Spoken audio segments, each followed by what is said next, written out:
our conclusion to Psalm 119. Verse 169, it says, My cry comes before you, O Yahweh. Make me understand according to your word. Let my prayer come before you. Deliver me according to your word. My lips pour forth praise, for you teach me your laws. My tongue sings of your word, for all your commands are righteousness. Your hand is a help to me, for I have chosen your orders. I have longed for your deliverance, O Yahweh, and your Torah is my delight. My being lives, and it praises you, and your right rulings help me. I have strayed like a lost sheep. Seek your servant, for I have not forgotten your commands.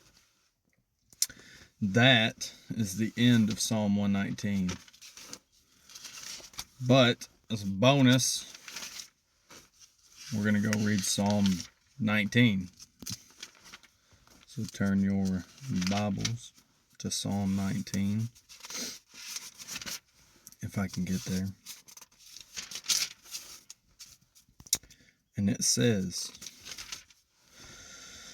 The heavens are proclaiming the esteem of of God, and the expanse is declaring the work of his hand. Day to day pours forth speech, and night to night reveals knowledge. There is no speech, and there are no words. Their voice is not heard. Their line has gone out through all the earth, and their words to the end of the world. In them he set up a tent for the sun, and it is like a bridegroom coming out of his room. It rejoices like a strong man to run the path, or the circuit. Its rising is from one end of the heavens, and its circuit to the other end, and nothing, is hidden from its heat. The Torah of Yahweh is perfect, bringing back the being. The witness of Yahweh is trustworthy, making wise the simple. The orders of Yahweh are straight, rejoicing the heart. The command of Yahweh is clear, enlightening the eyes. The fear of Yahweh is clean or pure, standing forever. The right rulings of Yahweh are true. They are righteous altogether, more desirable than gold, than much fine gold, and sweeter than honey and the honeycomb. Also your servant is warned by them, and guarding them there is great reward. Who discerns mistakes? Declare me innocent from those that are secret. Also keep your servant back from presumptuous ones. Do not let them rule over me. Then shall I be perfect, and innocent of great transgression. Let the words of my mouth and the meditation of my heart be pleasing before you, O Yahweh, my rock and my redeemer. We'll read the last two again. Also keep your servant back from presumptuous ones. Do not let them rule over me. Then shall I be perfect and innocent of great transgression. Bad company corrupts good morals. The words of my mouth and the meditation of my heart be pleasing before you, O Yahweh, my rock and my redeemer.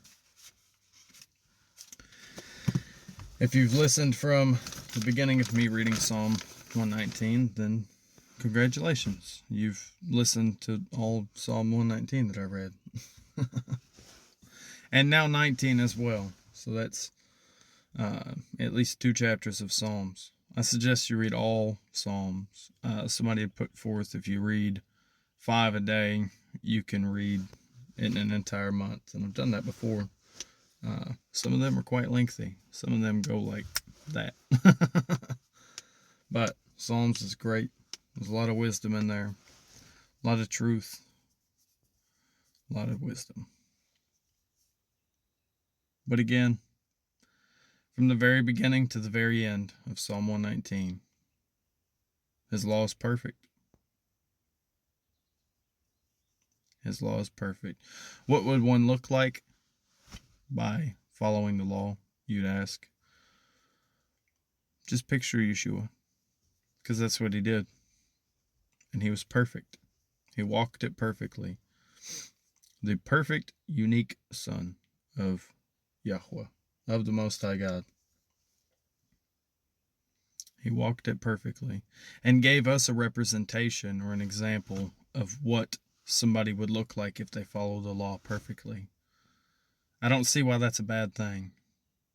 If I look at Yeshua and I see that he walked the entire law out perfectly, and we're called to be like him, be imitators of him, right?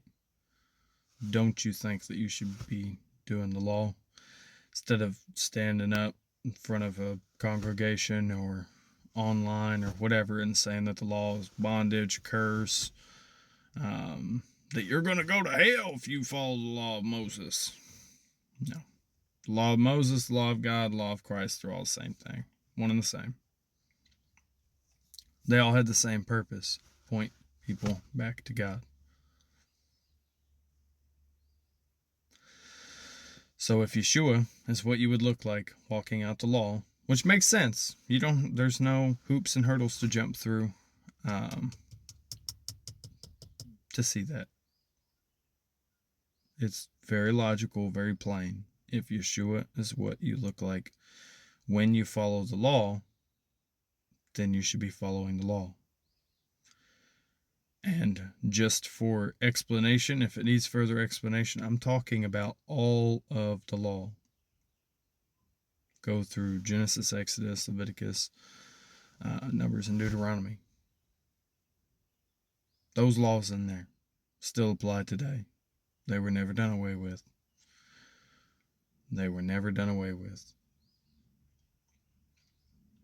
And David just said there is great reward for those who do them. Go back to Joshua chapter 1. You'll see the same language. He uses similar verbiage. So, bless you guys. Think on it. Meditate on it. The law, that is. Bless you and shalom.